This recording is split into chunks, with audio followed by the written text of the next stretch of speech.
Hi, welcome to this YouTube video. In today's video, we will learn about strings in the Python programming language. Strings in Python are usually enclosed in either single quotation marks or double quotation marks.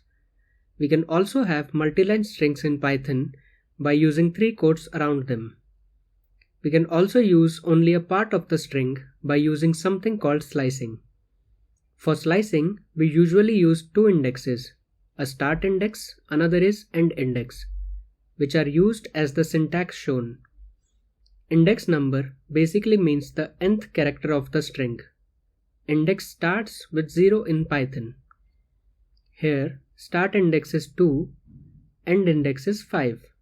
Here 5 is not included in the return value. By leaving out either the start index or the end index, it will start from the beginning or go till the end of the string. Python also has some built-in methods for strings, some of which are as follow. Upper, this method turns all characters in the string to uppercase. Lower, this method turns all characters in the string to lowercase. Strip, this method removes all white spaces in the string. Replace method is used to replace a part of the string with another string.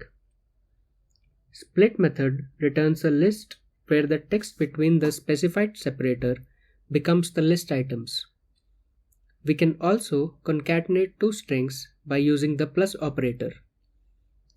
So these were some basic information regarding strings in Python. That's all for today. Thank you for watching the video. Like and subscribe for more such short learning videos.